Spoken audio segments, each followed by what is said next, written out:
minutos a la presidenta del Congreso, Patricia Juárez, que el análisis lo ajusta básicamente al cumplimiento irrestricto del artículo 117 de la Constitución.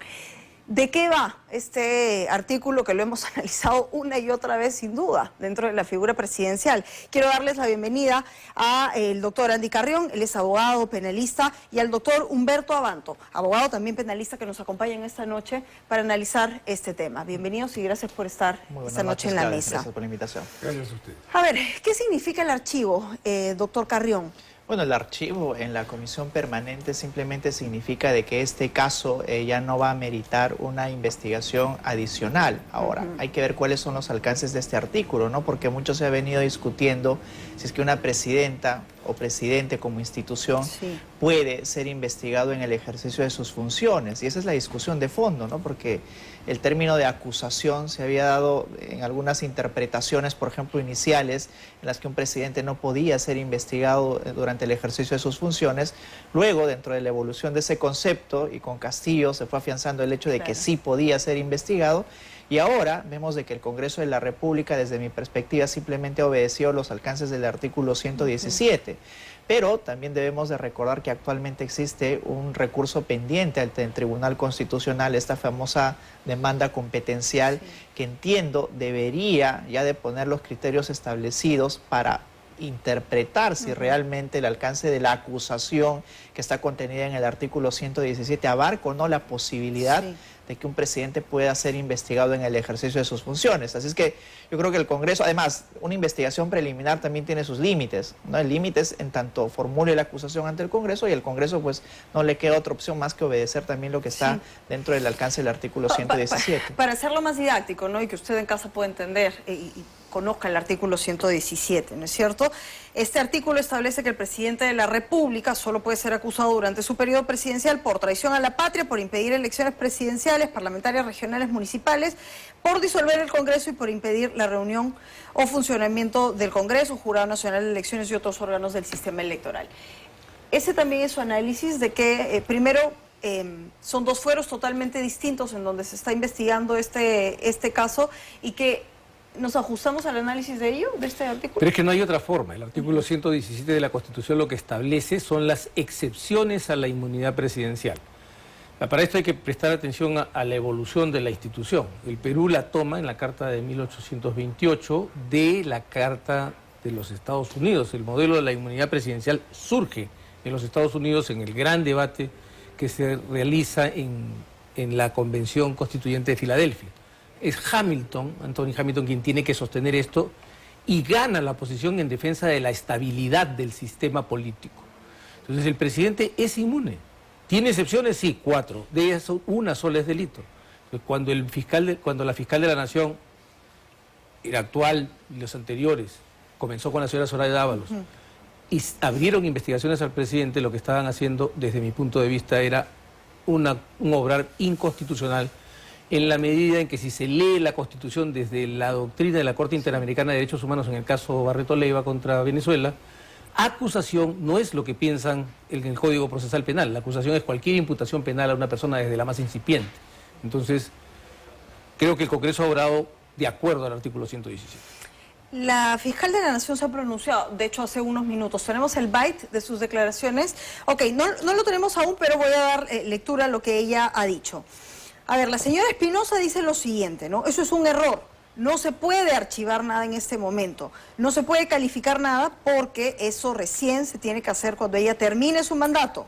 Lo que ha hecho hoy el Congreso es un adelanto de opinión, de criterio, y eso podría ser una falta contra la Constitución. Doctor Carrión. En realidad me sorprende que una fiscal de la Nación opine de esa manera, ¿no? El Congreso de la República tiene plenas facultades para poder archivar el caso si así lo amerita. Que de acuerdo a la Fiscalía, aquí existan elementos para que esto pueda proceder incluso a una siguiente etapa, es decir, para que aprueben esta acusación, pero que no le han dado la razón no significa de que esté errada jurídicamente. Entonces yo creo que es importante dar la cualidad o las potestades de cada una de las instituciones. La Fiscalía, dentro de su afán de defender la postura de la acusación, naturalmente hubiera deseado que este caso sea aprobado por el Congreso de la República, pero yo creo que es una intromisión el hecho de decir que el Congreso de la República no debe adelantar opinión. ¿Qué opinión? El Congreso necesitaba pronunciarse. Sí. Y de hecho ya venía de mucho tiempo atrás la acusación que habían formulado en el caso Rolex, porque el caso Rolex originó dos casos.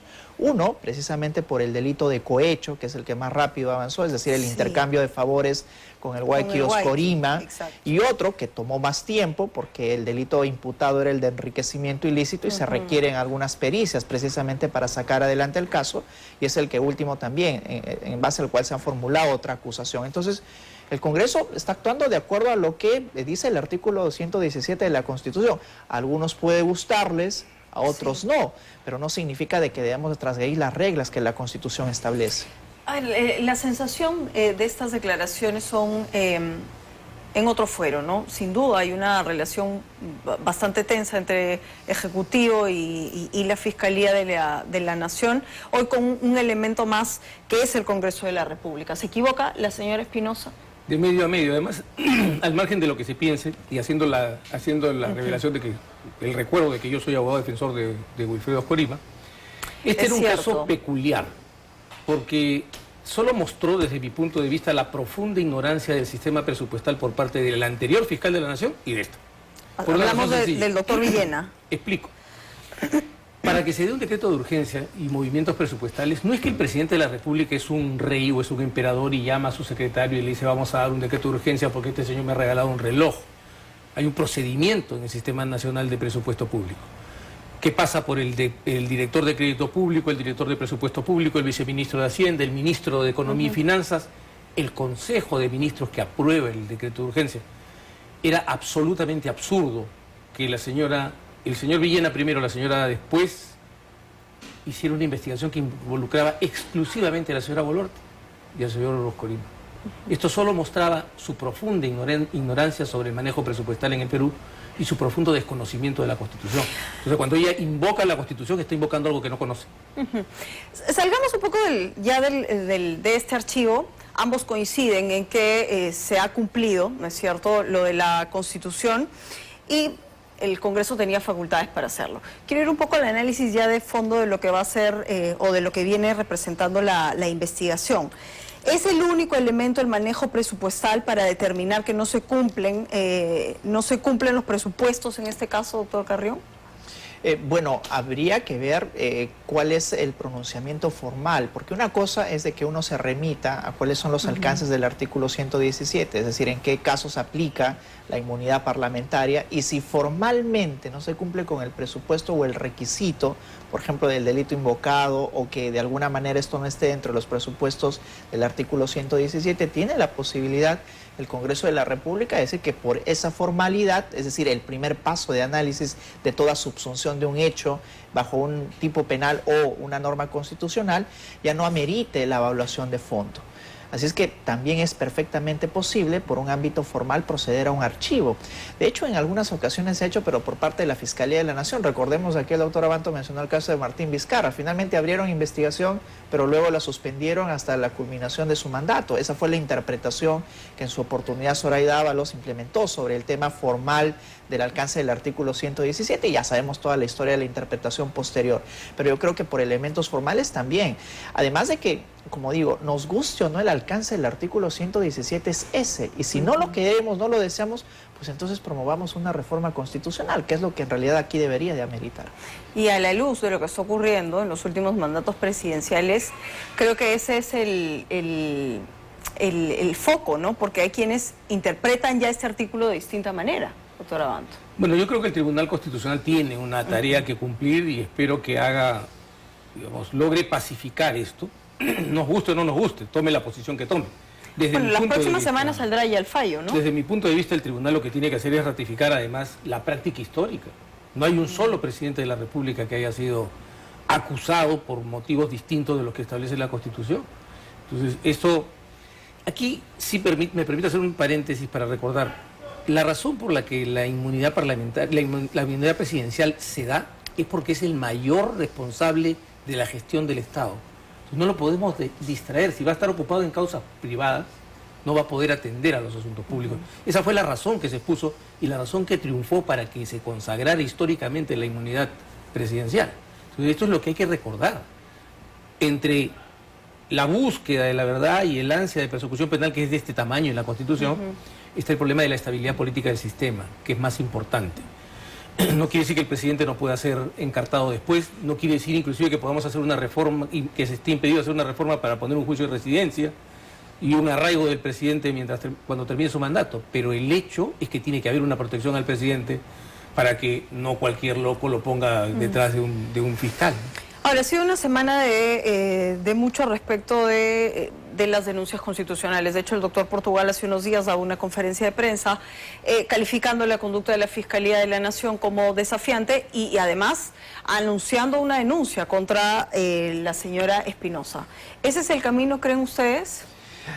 Mira, y solo quisiera complementar un poco la idea para pasar a responder esta pregunta, y es el hecho de que cuando se realizó una interpretación favorecedora a la investigación en contra de un presidente en el ejercicio de sus funciones, lo que sucedió es que se le otorgó muchísimo poder a una Fiscalía de la Nación como institución que podía investigar por cualquier delito a un presidente en el ejercicio de sus funciones. El problema es de que ese poder que luego obtuvo la Fiscalía no la supo racionalizar.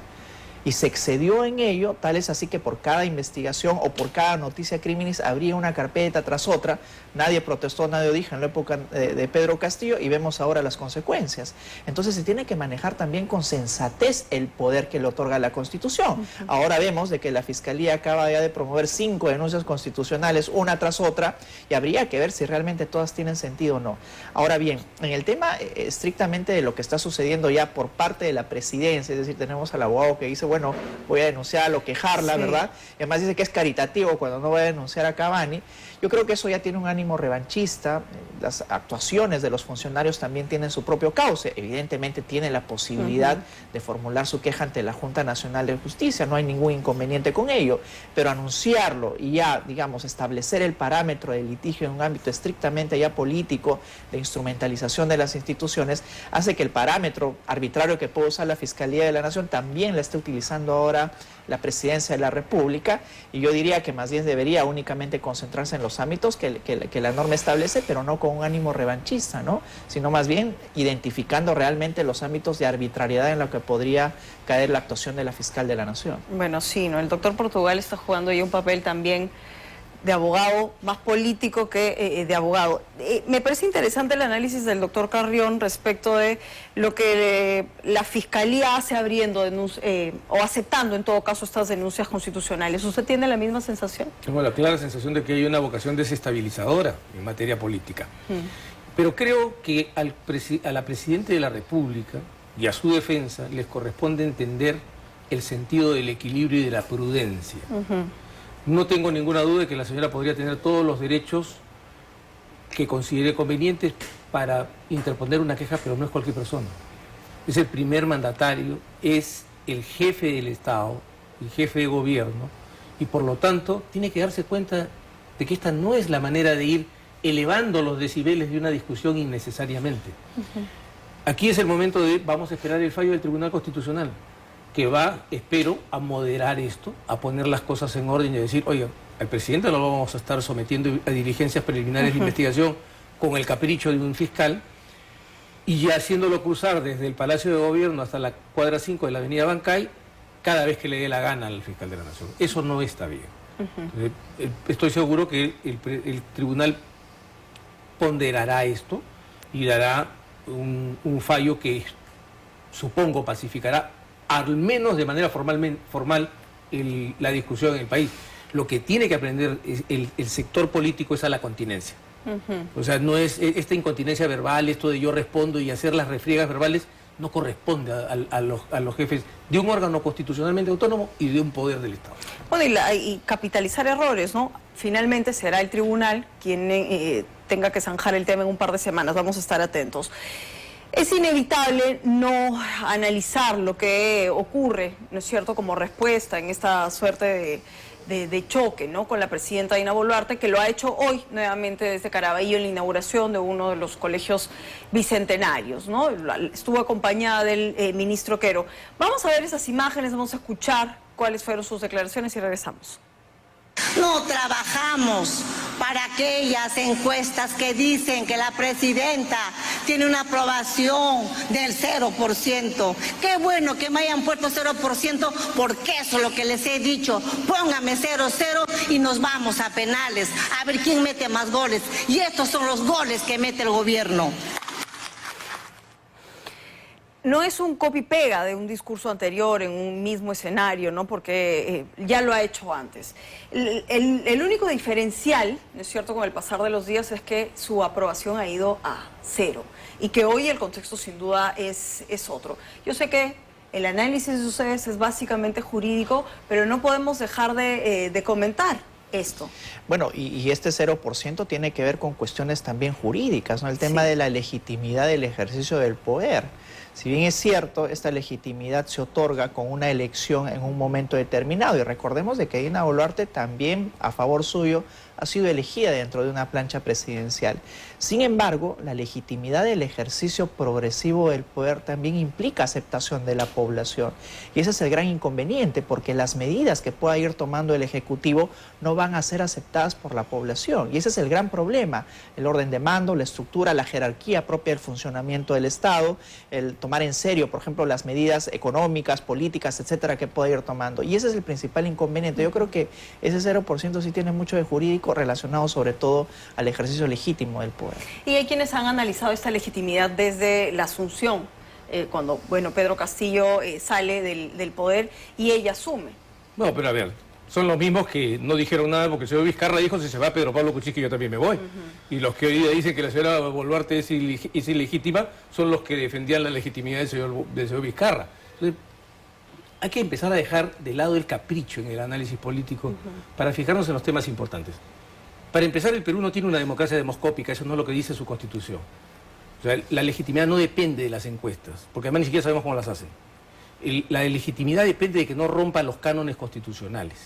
Y eso es lo que cuenta. La señora Boluarte no va a ser popular, y la señora Boluarte debería entenderlo antes que los demás. Y no va a ser popular porque ella fue por una lista presidencial por la que votó una mitad del país y contra la que votó otra mitad del país. Ella se queda y el grupo que votó por ella la considera una traidora. Y el grupo que no votó por ella la considera una desconocida, una amenaza, como entendemos todos los seres humanos cuando vemos un desconocido. Entonces, no va a ser popular. Lo que tendría que hacer la señora es aprovechar la legitimidad constitucional que tiene, no esa legitimidad demoscópica de la que se habla, para introducir reformas, por lo menos para sentar las bases de una reforma en el Perú. Porque según su análisis, las encuestas no son un termómetro para la democracia. No. Ok, ¿cuál es el análisis de legitimidad? ¿O basada en qué la presidenta Boluarte tiene legitimidad? Ha violado la autonomía y la independencia del Poder Legislativo, del Ministerio Público, del Poder Judicial, ha entorpecido la acción de la Contraloría General de la República, ha violado algún canon constitucional relevante. Todas las objeciones son de índole moral y algunas de índole penal que, como hemos dicho, quedan en el tintero por el 117. El punto central, repito, de la señora Boluarte es que tendría que aprovechar esta impopularidad que le permite no perder nada para lanzar una reforma, mínimo la reforma del sistema de justicia. O sea, el sistema de justicia tiene que ser reformado ya. Doctor Abanto, desde que estoy en la universidad escucho que el sistema de justicia se va a reformar en este país. Imagínese yo. Hay tesis eternas, tomos de la reforma del sistema de justicia y eso no ocurre. ¿Usted es de la misma opinión de que las encuestas no son termómetro de democracia y que la presidenta no ha roto ningún parámetro constitucional para la legitimidad? No necesariamente el parámetro de las encuestas son las que van a mandar a quién pone uno de presidente y a quién no. Eso es evidente, ¿no? Pero existen también otros mecanismos de medición de la legitimidad de la presidente de la República. Desde mi perspectiva, no necesariamente si es que la presidenta infringe alguna norma constitucional, es recién en ese momento en la que es ilegítimo su gobierno, sino que tiene que ver con aceptación de la población, no dirigida a las encuestas necesariamente, porque estas de alguna manera tienen sus propias preferencias, pero sí al termómetro que las instituciones públicas pueden dar a relucir. Por ejemplo, ¿no? Yo no sé si será un gobierno legítimo aquel que no controla en lo absoluto los índices de criminalidad. ¿No? Existen unas medidas, por ejemplo, en las que falta no solamente legitimidad, sino también autoridad autoridad para poder vincular algunas medidas de orden político criminal para ver cuál es un resultado que favorece a la población. Y otros índices, ¿no?, que no necesariamente tengan que ver con la aprobación respecto a una encuesta o a un termómetro de un determinado momento. Voy a hacer una pregunta abierta. Le queda ¿cuánto? Poco menos de 11 meses, ¿no es cierto?, para que deje el gobierno. Y ella habla de penales el día de hoy, ¿no? Y hay quienes ya en redes sociales dicen penales a los que eventualmente ella podría ir. Bajo el análisis, ¿no? Seguramente un análisis muy prematuro. ¿La presidenta Dina Boluarte correría la misma suerte que los últimos presidentes de ir a la cárcel? Si es que la Fiscalía de la Nación sigue investigando de esta manera los casos, por supuesto que sí, ¿no? Y recordemos de que el archivo también que ahora ha sucedido con el caso Rolex es un archivo que eventualmente también podría revivirse de la presidenta salir en el del gobierno. Puede un elemento, un indicio más aportar a que esto pueda ser reabierto. La Fiscalía yo creo que tiene que someterse a procedimientos de racionalización en la persecución. De un tiempo a esta parte un rumor, la denuncia interesada de una parte, de un político, etcétera, puede dar pie a que se abran investigaciones, y de hecho que se hicieron así durante mucho tiempo. Pero el problema es ese, ¿no? Si las investigaciones realmente tienen futuro o no. Ahora bien, ¿no? Tú hablaste, Claudia, de dejar el gobierno. Bueno, por ejemplo, el hecho de que la Fiscalía le esté imputando el eventual hurto de aquellas historias clínicas podría configurar un peligro procesal que podría revivirlo cuando la presidenta deje el gobierno. O el hecho de encubrir a una persona, recordarás el caso también del cofre, ¿verdad? De encubrir supuestamente a Vladimir Cerrón, en la que en realidad creo que no han llegado a nada, sino más bien una visita a Míconos y otros. Sí. Pero y esos elementos, así no parezcan sólidos, podrían revivirse y solicitarlo, incluirlos dentro de una solicitud, por ejemplo, de detención preliminar o impedimento de salida del país para comenzar, y luego, cuando ya no tenga ningún tipo de inmunidad, pues aplicarlo para una medida restrictiva mucho más gravosa. ¿Va al penal la presidenta Dina Boluarte? Si no hay una reforma judicial, yo no tengo ninguna duda de que eso va a ocurrir, porque el problema, todo el mundo mira a la señora Espinosa, que finalmente es un personaje folclórico. ¿Por qué folclórico, doctora Abanto? Porque no le veo con la complexión de una persona que tiene que ejercer con seriedad un cargo, ¿no? Esto no es un festival. El punto central aquí es que son los jueces los que toman las determinaciones y pasan en sordina. O sea, la muerte de Alan García se debe a un juez que dio una detención preliminar precipitada y equivocada. La prisión de Keiko Fujimori no fue por el fiscal Pérez, fue por 3 jueces que mandaron a la señora Fujimori 3 veces a la cárcel. O sea, lo que hay que mirar con claridad es que si la señora Boluarte no entiende el imperativo de que el país necesita una reforma del Poder Judicial dentro de los cánones constitucionales, la señora terminará en el mismo resultado que los demás, porque son los mismos elementos los que se están sumando. Bien, hay sin duda un largo camino por recorrer, más allá de estos intentos de reforma y demás, sino por toda la carga que hay alrededor de ella, ¿no? Y con la preocupación, y yo creo que esto es lo que hoy se expone, ¿no? Que es esta afrenta que parece que un poder ha iniciado contra el otro, y en medio están cada uno de los casos, y creo que el análisis de ambos es, si no hay un caso sólido, al final todo termina siendo un albur. Todo termina siendo un albur. Y hay un tema importante, porque yo creo que el día de hoy ya la Fiscalía se ha convertido en un poder del Estado. Es un poder que tiene la capacidad de poner en jaque a un presidente de la República, casi el mismo poder de un Congreso de la República. Y eso es el problema, que hay que encontrar, diría yo, también límites, ¿verdad?, y filtros razonables dentro de la normativa para el ejercicio de una persecución desde la Fiscalía de la Nación. Tenemos que ir a la pausa, ¿verdad?, a esta hora. Vamos a la pausa, quédense, me van a seguir acompañando porque hay aún muchos temas que analizar, el caso de Ollantumala y demás, así que regresamos, esto es 2025. Bueno, vamos con lo que anunciábamos, ¿no? Y la pregunta que todos se hacen, ¿cabe la excarcelación para Ollantumala luego de que la segunda sala constitucional de la Corte Superior de Lima determinara que el expresidente y los demás implicados fueron arrestados de forma inconstitucional? ¿Qué significa esta decisión? Voy con usted, doctor Abanto. Cambio el orden, doctor. No, va a ver. Esto tendría que determinar la actuación de la Sala Penal de Apelaciones. Porque ya lo que ha hecho la Sala Constitucional es dictar un, entre comillas, habeas corpus innovativo. O sea, se produjo la violación, efectivamente lo dañaron, pero se sustrajo la materia, dejo el mensaje de que no se repita. Eso es todo lo que van a hacer. O sea, en materia constitucional, en la zona constitucional, ir al Tribunal Constitucional, por ejemplo, en este momento resultaría, digamos, inútil porque tomará como un año que el tribunal se pronuncie. Entonces, aquí lo que sí le da fuerza a la defensa es para ir ante la Sala Penal de Apelaciones y decirle, oiga, deje sin efecto la ejecución inmediata de la pena y suspéndala. ¿La misma opinión? Eso es posible. Mira que en el caso de Alejandro Toledo van 8 meses y todavía no se dilucida la sentencia en una segunda instancia. Y hasta que ello suceda, es evidente que ante la ejecución inmediata de la pena, Alejandro Toledo debe permanecer en prisión. Pero existe la figura jurídico-procesal de que antes de que se dilucide el tema de fondo, es decir, el juicio en segunda instancia, puede, a solicitud de la defensa del propio Ollantumala, proponerse de que se instale una audiencia en la que se dilucide el hecho de que se puede ir afrontando esta espera, este interregno en la decisión libre.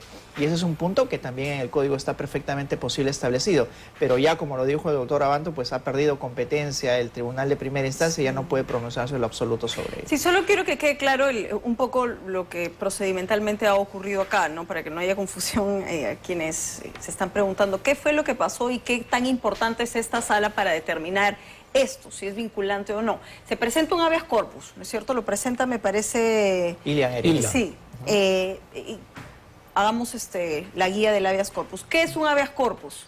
Bueno, es una garantía constitucional que ante la infracción de un derecho fundamental como la libertad, se recurre ante el juez constitucional para que preserve esa libertad. Puede ser innovativa y hay muchas clases de habeas corpus. Y lo que busca la justicia constitucional es precisamente preservar esos derechos fundamentales vinculados a la libertad. En este caso lo presentó la defensa de Ilian Heredia, precisamente cuestionando que en un adelanto de fallo una persona sea encarcelada sin conocer los motivos por los cuales fue encarcelado y que sin ser notificado, y restringiéndole además su derecho a apelar esta decisión, porque tuvieron ellos que esperar a que se notifique o que se lea en su integridad esta resolución de cara a habilitar recién en ese momento su derecho a recurrir a esta resolución. Y es por eso que la justicia constitucional se activó y señaló, digamos, nominativamente, como un saludo a la bandera, pero dejó el mensaje de que al menos no se debe de ordenar una prisión efectiva solo con un adelanto de fallo. ¿Cómo beneficiaría esto a otros casos, más allá de del caso Humala? Deja la lección de que los juzgados colegiados de la Corte Nacional y de todas las cortes no pueden ejecutar la privación de la libertad sin que hayan leído completa la sentencia y notificado al imputado. Es decir, que con el simple adelanto de fallo no pueden aprehender a nadie. Eso es la única lección que nos deja. Pero además deja el sinsabor de unos magistrados que recuerdan por qué se creó el Tribunal Constitucional. En el debate de la Asamblea Constituyente del 78 fue Javier Vallerriestra quien sostuvo esto y lo acompañó Ramírez del Villar, en el sentido de que los jueces ordinarios nunca se han sentido atados a la Constitución. Y en ese desamor a la Constitución necesitábamos un órgano que reivindicara la Constitución, y para eso se creó el Tribunal Constitucional. Lo que nos ha dejado con tristeza a este colegiado, el mensaje es que ni Vallerriestra ni Ramírez del Villar estaban equivocados, que estuvieron en lo cierto y que eso lamentablemente 50 años después sigue siendo cierto. Ok, las conclusiones son, no hay eventualmente una excarcelación, sin duda esto va a servir mucho más para el análisis respecto de esto, de esta garantía y demás, y de lo que se da dentro de esta decisión, ¿no es cierto? Saltemos ya a otro caso. La verdad que hay tanto en lo político judicial, tenemos que hablar de Susana Villarán también esta noche. La Fiscalía propone el adelanto del juicio de Susana Villarán, que estaba programado para septiembre, ¿verdad? Y eso va a ser más adelante. ¿Tiene la Fiscalía la competencia para poder adelantar esto? La Fiscalía puede solicitarlo, puede decir que se programe para la siguiente semana el inicio del juicio oral, pero aquí estamos en rigor en manos del Poder Judicial. El Poder Judicial también tiene sus propios tiempos, tiene su agenda, y entendemos que en base a esa agenda es de que ha programado el inicio del juicio oral en septiembre de este año. Pero eso también demuestra las dificultades que existen en el propio Poder Judicial para llevar adelante este tipo de juicios orales. Claudia, hay casos en los que te están programando para el próximo año el inicio del juicio, y hay otros casos, así parezca risible, que lo están programando de aquí a 2 años. Así es que el intento de que este juicio se adelante puede ser solicitado por el fiscal, tendrá sus propias finalidades, objetivos al respecto, pero es poco probable de que se adelante. Lo más probable más bien es que se retrase. Recordemos de que este caso ya iba a entrar a juicio oral, sin embargo, un cambio en la normativa acerca de la impugnación del auto de enjuiciamiento originó que precisamente primero se dilucide esta cuestión jurídica ante una sala para luego proseguir con el juicio oral. Así es que yo creo que es más probable que se retrase el inicio del juicio a que se adelante. Claro, el tema es, puedo adelantarlo, pero ¿para qué lo voy a hacer? No, pero no, además acá lo gracioso es que alguien se tomó 5 años en hacer un caso en el que había 2 personas y ahora le dice al Poder Judicial, por favor adelántate, acelérate, ¿no? O sea, la verdad que a veces se olvida que no hay, digamos, un tipo de humor más gracioso que el humor involuntario. Sí. O sea, la tortuga le dice a la liebre que corra. Bueno, ahí está, eso es lo que va a pasar y vamos a ver si finalmente se adelanta o no, ¿no? Antes de ir a la pausa, tengo solo para zanjar el tema y lo que comentábamos más temprano con el tema con el que abrimos el programa de la señora Delia Espinosa. Ya tenemos el byte, vamos a escuchar las declaraciones y regreso con ustedes. Ocurre eso, se tendrán que detener las investigaciones que están todavía, porque hay varias carpetas que están todavía abiertas respecto de la señora presidenta. Pero lo que ya se presentó tiene que, en su momento, definirse cuando ella culmine su mandato presidencial. A partir de allí se tienen que analizar las denuncias constitucionales. En este momento es un error si el Congreso está analizando y está decidiendo sobre algunas denuncias constitucionales que ya fueron presentadas en meses anteriores. Eso es un error. No se puede archivar nada en este momento, no se puede calificar nada, porque eso recién se tiene que hacer cuando la señora presidenta culmine su mandato, pero hoy día, que es el próximo año. Pero hoy día se archivó, por ejemplo, el caso Rolex, la denuncia constitucional del caso Rolex. Ese es un error, porque se está adelantando algo que no corresponde según el procedimiento constitucional. La señora presidenta todavía está en funciones y no puede ser acusada, pero tampoco se puede archivar, ¿comprende? No se puede archivar tampoco. Es decir, ese trámite para definir si se le acusa o no, tiene que ser una vez que culmine su mandato, no en este momento. Ha habido un adelanto allí de opinión, de criterio, que es un error, y eso podría incluso ser hasta una falta contra la Constitución. Así. Bien, a ver, ¿a qué procedimiento constitucional se refiere, doctor? Yo también me pregunto lo mismo, ¿no? Porque ella muy a menudo dice que no han seguido el procedimiento constitucional, pero si la Constitución precisamente señala que la comisión es la que tiene que evaluar, la comisión permanente del Congreso. Y otra cuestión, ¿por qué si la fiscal de la Nación es de la opinión de que en rigor ella debería de ser acusada al finalizar su mandato, por qué ahora manda una serie de acusaciones al Congreso de la República? Yo creo que esa misma lógica debería de aplicarse a la Fiscalía de la Nación. Indaga preliminarmente y luego recién vas a poder acusar cuando culmine su mandato. Ella misma lo está señalando. Y me intriga mucho a qué procedimiento constitucional se refiere, porque el Congreso de la República tiene la facultad de archivar los casos. ¿Qué hay ahí, doctora Abanto? ¿Desconocimiento? Una niña que ya no juega con su amigo imaginario, sino con su procedimiento imaginario. Entonces dice, hay un procedimiento, ¿cuál es el procedimiento? El que yo me imagino. Y el que yo me imagino dice que esto es un error, y el que yo me imagino dice que ellos no pueden pronunciarse. ¿Dónde está la prohibición constitucional a la comisión permanente para pronunciarse? Lo que había era una prohibición para que ella investigase al presidente de la República. Y es ella la que no ha obedecido la prohibición constitucional. Y lo que está haciendo el Congreso es simplemente poner las cosas en su lugar. Claro, ella va a decir lo que quiera, pero al final, creo que aquí el doctor Carrión, yo, Claudio, usted y todos los que estamos participando en este programa, tenemos que decir que será zanjado con el fallo del Tribunal Constitucional. Entonces sabremos a ciencia cierta. Yo creo que es vital porque el Tribunal Constitucional va a tener que poner los parámetros de interpretaciones muy disímiles que han tenido cada uno de los fiscales de la Nación, incluyendo a la fiscal Delia Espinosa. A ver qué zanja, ¿verdad?, del Tribunal Constitucional. Vamos a estar bastante atentos. Les quiero agradecer por habernos acompañado esta noche. Gracias a ti, Claudia. Gracias a ambos. Sin duda vamos a tener muchísimo más que analizar en los próximos días. Me voy a la pausa, pero...